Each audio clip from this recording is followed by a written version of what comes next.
4 خطوات هتساعدك جداً إنك تنطق الكلمات الطويلة أو المulti-syllabic words واللي فيها أكتر من مقطع في اللغة الإنجليزية زي congratulations يعني مبروك.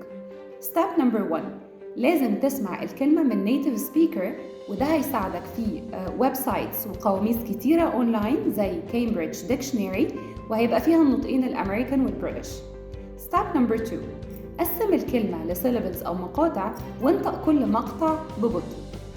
congratulations. Step number 3 دلوقتي حاول توصل المقاطع ببعضها ولكن خلي سرعة نطقك للكلمة سرعة متوسطة. congratulations. Step number 4 والأخيرة انطق الكلمة دلوقتي بسرعة أكبر شوية. congratulations. ولو عايز تطور من نطقك للكلمات اللي فيها أكتر من مقطع في الإنجليش ابعت لنا دلوقتي على جو توكي وهنخليك تنطقها بسهولة وكمان تحطها في جمل كاملة. Thank you.